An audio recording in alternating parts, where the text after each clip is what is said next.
स्वागत है आपका ट्रेडिंग गाइडेंस की एक और वीडियो। तो आज हम बात करने वाले आईआरएफसी की स्टॉक को लेकर और देखिए इसकी चार्ट की एनालिसिस को और देखिए कहां पर आपको फ्रेश एंट्री बनानी चाहिए, कहां से स्टॉक आपको ऊपर जाता हुआ नजर आ सकता है, कहां पर इसका आपको स्टॉप लॉस देखने के लिए मिल सकते हैं, क्या इसे सपोर्ट है, क्या रेजिस्टेंस है। तो सारी बातें कवर करने वाले हम इसी एक ही वीडियो के अंदर। तो इसी के साथ हम ये भी देखने वाले हैं इसी क्वार्टरली रिजल्ट्स कैसे निकल कर आ रही है, यानी कंपनी फ्यूचर में आपको कैसा परफॉर्म करती हुई नजर आ सकती है। तो अगर आपने अभी तक चैनल को सब्सक्राइब नहीं किया, फटाफट जाके चैनल को सब्सक्राइब करो, बेल आइकन को जरूर दबा कर ताकि हर वीडियो के अपडेट आप लोग टाइमली मिल जाता है। चलिए बढ़ते हैं वीडियो की तरफ। सबसे पहले हम नजर डाल लेते आगे का फ्राइडे के दिन अपना स्टॉक कैसा परफॉर्म करता हुआ नजर आया। तो जैसा कि आपको स्क्रीन पर शो हो रहा है, फ्राइडे के दिन अपने स्टॉक में क्लोजिंग दी है यहाँ पे 124.01 रुपए के आसपास, और यहाँ पे स्टॉक में 0.27% तक की गिरावट दिखाई। उसी तरफ अगर हम इसकी ओपन की बात करें, स्टॉक ओपन होता हुआ नजर आया था 125.95 रुपीज के आसपास में, और स्टॉक ने हाई लगाया था यहाँ पे 129.20 रुपीज का। स्टॉक की लो की बात करें फ्राइडे के दिन की, तो यहाँ पे 124 का स्टॉक ने लो लगाया था। उसी तो स्टॉक 52 वीक हाई की बात करें तो वो है इसका 229 का, और 52 वीक लो है स्टॉक का 108.04 रुपीज का। तो ये तो हुई ओवरऑल बात की आखिरकार स्टॉक ने फ्राइडे के दिन कैसा परफॉर्म किया। अब नजर डाल लेते हैं इसी क्वार्टरली रिजल्ट्स के ऊपर, ताकि हम देख पाए as company year to year कैसा परफॉर्म कर रही है और उसी के साथ क्वार्टर्स में कैसा परफॉर्म करती हुई नजर आ रही है। तो जैसा कि आपकी स्क्रीन पर शो हो रहा होगा, मैंने यहाँ पे क्वार्टरली रिजल्ट्स का चार्ट खोल के रखा, और यहाँ पे अगर हम यहाँ पे ऑपरेटिंग प्रॉफिट की बात करें, पहले हम ईयर टू ईयर बात करें, तो यहाँ पे अगर हम बात करें दिसंबर 2021 की, तो यहाँ पे जो ऑपरेटिंग प्रॉफिट था वो था 5087 करोड़ का। फिर यहाँ पे अगर बात करें 2022 की, तो ये था 6188 करोड़ की।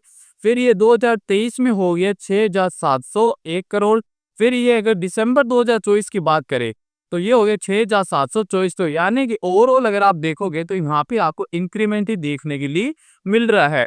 अब अगर हम इसको ही बात करें इसके क्वार्टर्स की, लास्ट क्वार्टर की बात करें, तो यहाँ पे आपको शो हो रहा होगा कि मार्च 2024 के क्वार्टर में 6440 करोड़ के आसपास की यहाँ पे ऑपरेटिंग प्रॉफिट जनरेट होगा नजर आ रहा है। फिर यहाँ पे ऑपरेटिंग प्रॉफिट आए 6733 करोड़, फिर आए यहाँ पे 6862 करोड़ का। यानी ओवरऑल अगर आप देखोगे तो कंपनी एक तरह से ऑपरेटिंग प्रॉफिट के मामले में ग्रोथ ही करती हुई नजर आ रही है। अब अगर हम इसके ऊपर नजर डालें, जो है अपना प्रॉफिट बिफोर टैक्स, तो प्रॉफिट बिफोर टैक्स की अगर ईयर टू ईयर बात करें, 2021 के अंदर प्रॉफिट बिफोर टैक्स था 1594 करोड़। फिर यहाँ पे 2022 की बात करें तो वो था अपना 1633 करोड़।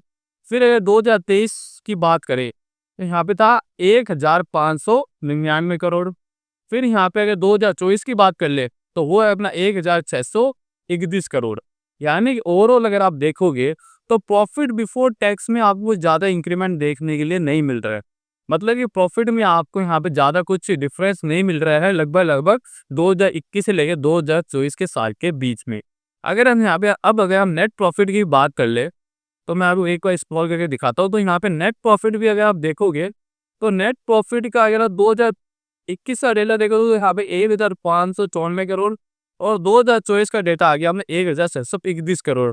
यानी मोटा मोटी आपको 20 से 30 करोड़ का ही यहाँ पे इंक्रीमेंट देखने के लिए आया है, जो कि मेरे हिसाब से एक नेगेटिव पॉइंट तो नहीं कह सकते, लेकिन कंपनी की परफॉर्मेंस थोड़ी सी डाउन है, यानी थोड़ी सी धीरे चलती हुई दिख रही है कंपनी। ये तो भी ओवरऑल बात की आखिर कंपनी कैसा परफॉर्म करती हुई नजर आ रही है। अब चलते हैं इसके चार्ट के ऊपर और समझते हैं कि आईआरएससी का जो स्टॉक है वो आपको फ्यूचर के अंदर कैसा परफॉर्म करता हुआ नजर आ सकता है। तो जैसा कि आपको स्क्रीन पर शो हो रहा है, मैंने यहाँ पे आईआरएससी का वीकली टाइम फ्रेम का चार्ट खोला, और यहाँ पे मैंने एक ट्रेंड लाइन ड्रॉ करके रखी है, जिसको ये सब स्टॉक एज ए रेजिस्टेंस काम में लेता हो चल रहा है। यहाँ से रेजिस्टेंस लिया, फिर यहाँ से भी रेजिस्टेंस लेता हो नजर, फिर अभी स्टॉक जो वो करंटली इस ट्रेंड लाइन के पास ही खड़ा हुआ है। इसको अगर आपको और डीप में समझना है तो मैं आपको लेकर चलता हूँ इसके डेली टाइम फ्रेम के ऊपर, ताकि हम इसको और ज़्यादा डीप के अंदर समझ सके। तो अब आपको ज़्यादा अच्छे से शो हो रहा होगा कि अगर इस ट्रेंड लाइन पर ही अगर हम बात करें, तो यहाँ से जैसा मैं बताया, यहाँ से पहला रेजिस्टेंस लिया, फिर यहाँ से भी रेजिस्टेंस बनाता हूँ नजर, फिर यहाँ से अब जो स्टॉक है वो यहाँ पर खड़ा है, यानी 1024 के लेवल पर खड़ा है। और अगर इसको इसके ऊपर ब्रेकआउट देता है और यहाँ से वापस रीटेस्ट करने के लिए आता है, तो जिन लोगों को इसमें फ्रेश एंट्री बनानी है उसके लिए बेस्ट मौका होगा, जहाँ पर वो लोग इसमें फ्रेश एंट्री बना सकते हैं।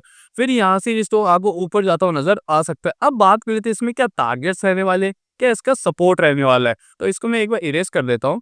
तो यहाँ पर जो आपका ट्रेंड लाइन के ऊपर स्टॉक आपको जाता हुआ नजर आता है, तो यहाँ से जो आप पहले टारगेट रहने वाला है वो रहने वाला है यहाँ पर इसका जो अपना 150 के आसपास का।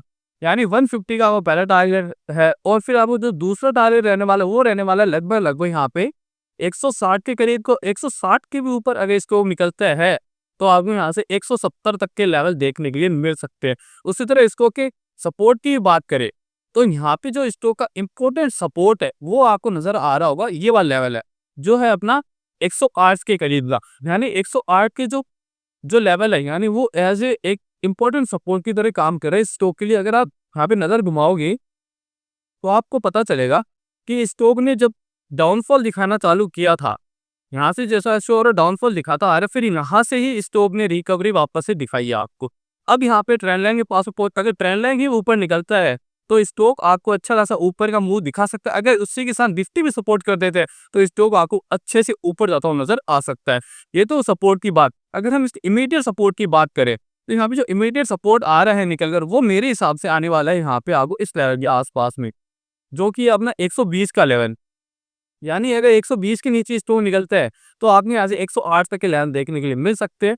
तो ये और चर्चा होगी अपने आईआरएससी के स्टॉक को लेकर। तो कैसा लगा आपको आज के वीडियो, कमेंट सेक्शन में कमेंट करके जरूर है। ऐसी और वीडियोस के लिए आप मेरे को सब्सक्राइब जरूर करें और उसी के साथ अगर आपको किसी स्टॉक एनालिसिस करवानी है तो आप कमेंट सेक्शन में स्टॉक का नाम लिख सकते हो, मैं उसमें जल्दी वीडियो बनाकर अपलोड कर दूंगा।